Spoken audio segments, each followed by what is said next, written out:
Good morning, America. The deadly firefight. New details on that ambush in Niger. What our soldiers stumbled into and why they knew something was wrong. President Trump staying mum on the mission.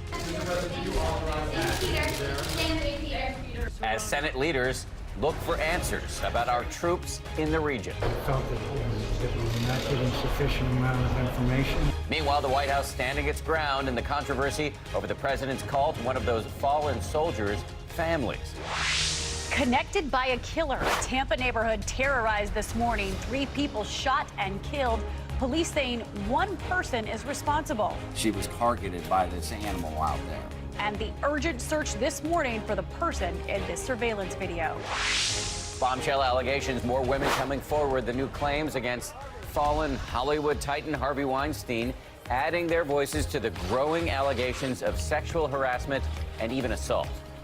And why one new case this morning could lead to criminal charges against one of the most powerful men in Hollywood history. And superstar's secret battle, Ed Sheeran opening up the personal fight he has faced for a year. I'm in love with the shape of you.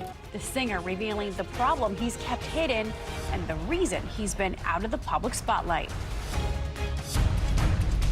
Live from ABC News in New York, this is Good Morning America.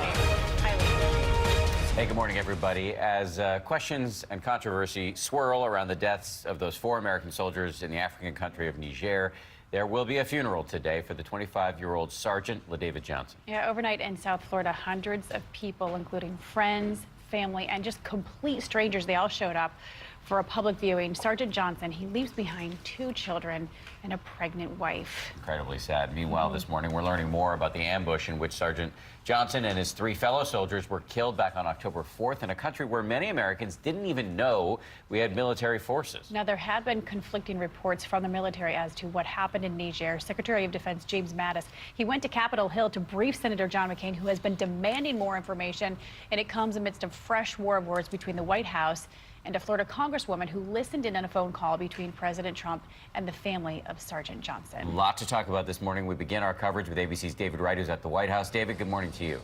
Good morning, Dan and Paula. We are learning a lot more about that deadly ambush. It took place 17 days ago. Some Democrats are already calling it Trump's Benghazi, but there's still a lot we don't know. Mr. President, did you authorize the mission there? Thank you all very much. Thoughts on the second? President Trump has been uncharacteristically tight-lipped about the tragic mission that cost the lives of 4 American soldiers, 3 of them Green Berets. Lawmakers on Capitol Hill want answers. Senator John McCain threatened to use subpoenas to get them. On Friday, Defense Secretary James Mattis showed up in person to brief McCain. I felt that we were not getting sufficient amount of information, and we are clearing a lot of that up now. Here's what we know about the attack. It took place October 4th near the village of Tongo Tongo. The U.S. soldiers, accompanying Nigerian troops, met with a village elder. A senior intelligence official tells ABC News that during that meeting, the soldiers had an inkling of danger. The hair on the back of their neck stood up after 2 motorcycles raced out of the village. The intelligence official tells us the troops felt like the elder was trying to stall them. Sure enough, armed fighters soon hit them with everything from the woods on both sides of the road, small arms, vehicle-mounted weapons, even mortars. The U.S. team wasn't expecting combat. Their vehicles, unarmored, they had no U.S. air support, and French aircraft didn't get there until a half hour into the firefight. To date, the president has not said a thing about the mission itself. Instead, the conversation this week unraveled over how best to honor fallen troops and console their families, with White House Chief of Staff General John Kelly ultimately stepping in to smack down a Florida congresswoman who had listened to the president's call to a grieving widow. Kelly is a Gold Star father himself. On Friday, the White House press secretary went so far as to suggest that Kelly should have the last word on the matter. If you want to get into a debate with a 4-star Marine general, I think that that's something highly inappropriate. The president called him an elegant man adding that he's doing a fantastic job. He was so offended that somebody would be listening to that call. He actually couldn't believe it. Bottom line, we still do not have a complete picture about what happened in Niger. The Pentagon is conducting an investigation with the FBI's help, and the Senate Armed Services under John McCain is likely to hold hearings. Dan and Paula? Yeah, a whole lot of questions. I also want to talk to you about something else, David. Former Trump strategist Steve Bannon, he was speaking overnight at the California GOP convention, and he had some pretty strong words that were aimed at former President George W. Bush. Can you tell us about that? That's right. Bannon was appearing, as you said, at the California GOP convention. He took a swipe at Bush after Bush took a veiled swipe at him in a speech that he gave in Houston on Thursday. Here's what Bannon said. President Bush, to me, embarrassed himself. Speechwriter wrote a highfalutin speech. It's clear he didn't understand anything he was talking about, just like it was when he was President of the United States. I want to apologize up front to any of the Bush folks outside in this audience, okay? Because there has not been a more destructive presidency than George Bush's. Not shy about speaking his mind, Steve Bannon. He has been making the rounds ahead of the midterm elections. He calls himself Trump's outside wingman. Dan and Paula? David, thank you very much. Let's bring in ABC News political contributor Kristen Soltis Anderson. KSA, good morning.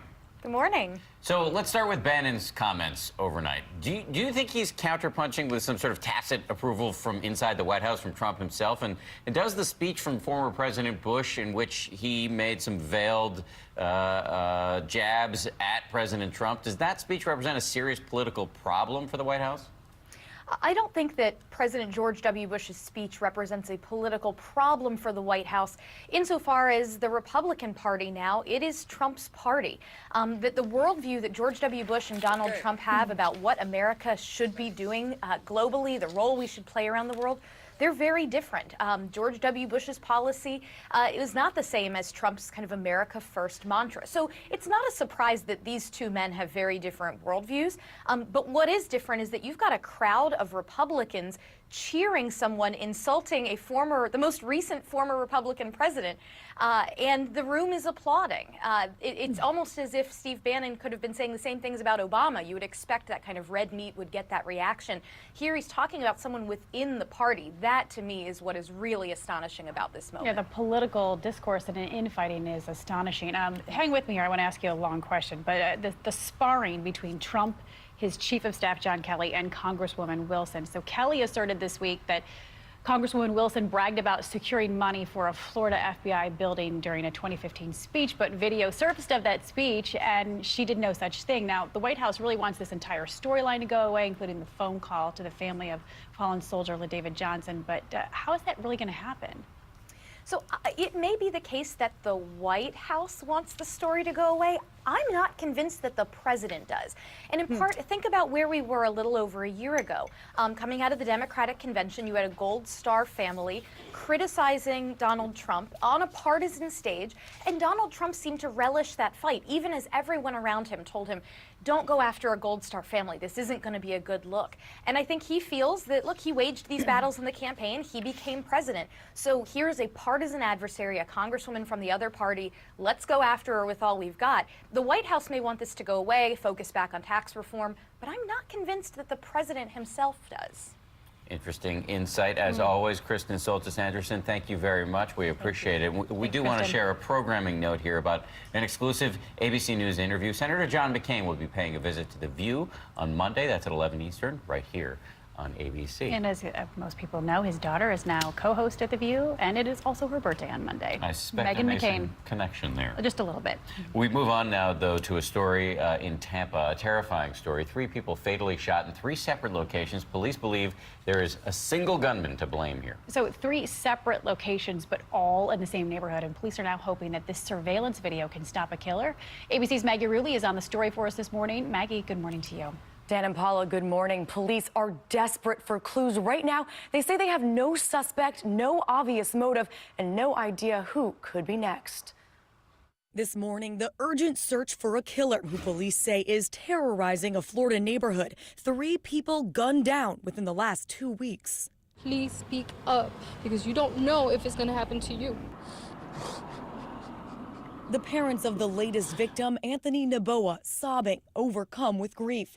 Authorities struggling to make sense of these heinous crimes. When you look at the time frame, the proximity, that there is no apparent motive, that they are alone, our victims are alone at the time, it's clear to me that they're all linked. According to Tampa police, 20-year-old Noboa had autism and was returning home from work when he found himself on the wrong bus in the wrong neighborhood. He was like, "Don't worry, I'll be home quick." And I said, "Okay." And he's like, "I promise." All right.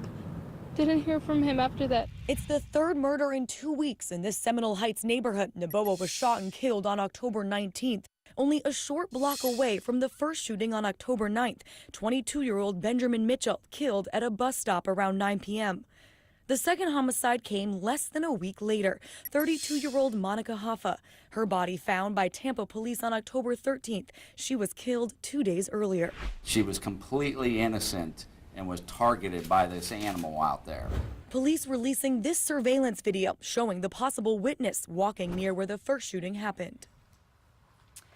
Police do not want residents to feel like they're being held hostage by whoever is doing this, and they're urging people to turn on their porch lights and to get outside. It's easier said than done. It's got to be terrifying. Maggie, it's great to have you at GMA. Thank you, Maggie. Appreciate it. And we want to move now to the growing scandal surrounding disgraced Hollywood mogul Harvey Weinstein. 2 more women coming forward and making serious allegations, and ABC's Eva Pilgrim is here now with a story. Eva, good morning to you. Good morning. Those accusations against Weinstein stretch back 3 decades, some so long ago that they're outside the window of time to bring charges.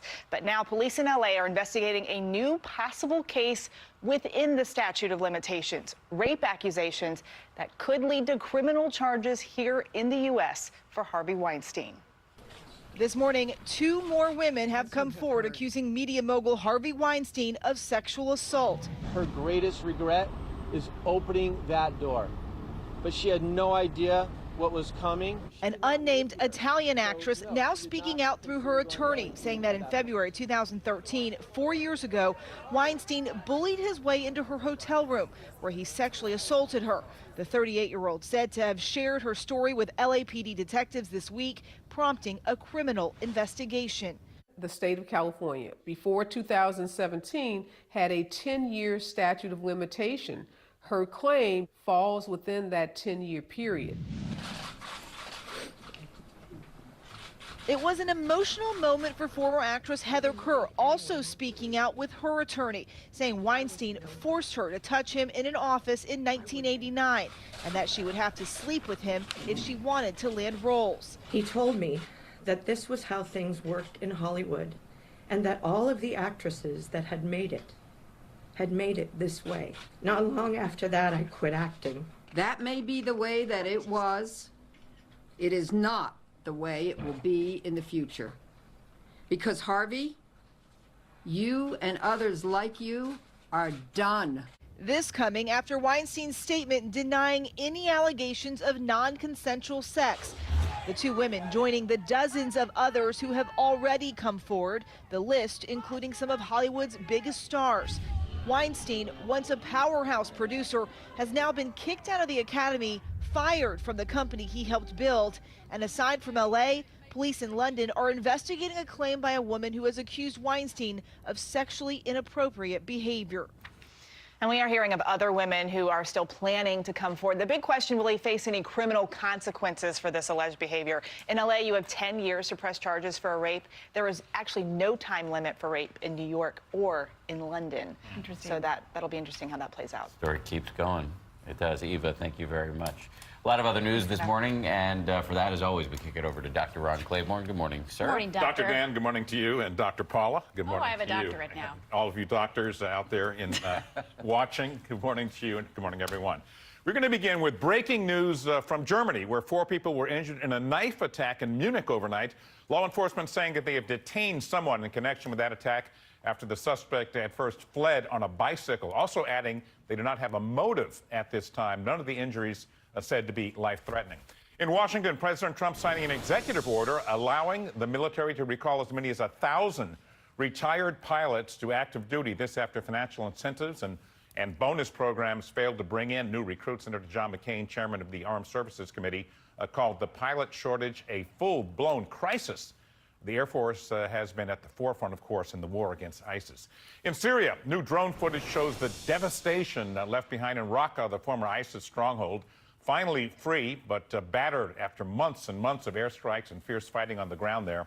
U.S.-backed Syrian forces declaring victory on Friday after taking Raqqa, which had been occupied by ISIS and held as its de facto capital since 2014.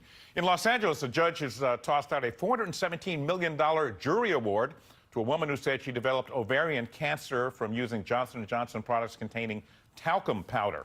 The Los Angeles County Superior Court judge ordered a new trial, citing errors and jury misconduct in the proceeding that ended 2 months ago. That judge also saying there was no evidence that Johnson & Johnson acted with malice, and making the award that the jury had imposed excessive. In Puerto Rico, 2 stratospheric balloons are delivering internet access to remote areas where cell phone towers were knocked out by last month's hurricane. Google's parent company, Alphabet, launching what's called Project Loon. The balloons are making it possible for some AT&T customers on the island to access text and email with limited access to the web. The company has been cleared to send as many as 30 balloons to that devastated island. And finally, we may have uncovered the secret that led the Houston Astros to beat the New York Yankees in Game 6 of the ALCS Friday night, forcing a do-or-die Game 7 tonight. Orange and blue rosaries. Yes, it's possible. Annunciation Church in Houston, right across the street from Minute Maid Park, where the Astros play, say it cannot keep up with the demand for those rosaries, calling the win last night an act of divine providence. I'm going to quote something the great football player Jimmy Brown once said, paraphrasing. He said, God has a lot more to do than influence the outcome of sporting events. And I'm going to quote MC Hammer. Yeah.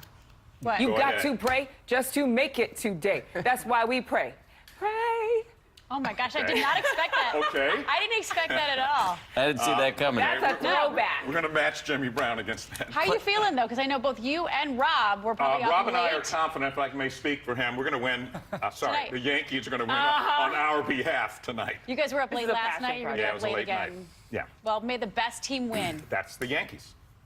Are the Red Sox still in it? Yeah, the Red Oh, Sox. gosh. Just checking. They did make the playoffs, so They did. you're not that DOA, far man. off. Good. All right. Thank you for that, Yes. Ron. Appreciate it. Let's get over to Robert. What's happening in the weather department? Well, you know, after all of that, we completely buried the lead, which is that we all know that God is a Yankee fan. So we're pretty confident about what's going to happen tonight. Not a Yankee fan. All right, look, my heart's in Houston as well after Harvey.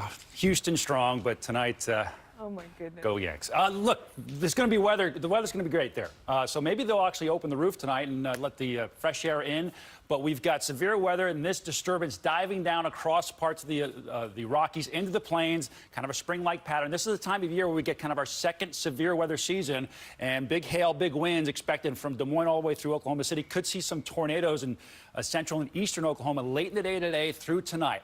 As that trough dives down, we get a ridge popping up here, so we have red flag warnings. And on top of that, for Southern California, excessive heat warnings. So the next couple of days are going to be critical here. We're looking for temperatures to rise into the 90s, near triple-digit heat with winds gusting to 50 miles an hour. So critical fire danger probably Monday and Tuesday as well. We'll be watching this carefully. That's a quick check on what's going on nationally. Here now is your local forecast. The light jacket may be needed this morning as temperatures start out in the 40s to low 50s, but by this afternoon, you certainly won't need the jacket. Temperatures are well above average for this time of year, running about 10 degrees by today and also tomorrow afternoon. Plenty of bright sunshine to head outdoors, so get out and enjoy the beautiful weather. Overnight tonight, mainly clear skies continue. Temperatures drop back into the 40s to 50s for the overnight low, and also the meteor shower peaks tonight. East of the Mississippi, spectacular fall weather. We'll talk about, well, foliage a little bit, right? Get out there and take a look at the trees. Are you guys confident about Game 7 tonight? Like The answer is the Yankees will win. What else do you? Can we be more direct than that? Come on. Wow. Ron, you always speak for me. Simple. Straight. 28. Don't mess with 28 titles. Ron's Yankees. Let's keep it on the sports tip here. Neither my Red Sox nor the Oakland A's will be headed to the World Series this month. But the A's in particular, they are winners nonetheless. Yeah, the team stepped up big time after learning about a young fan who lost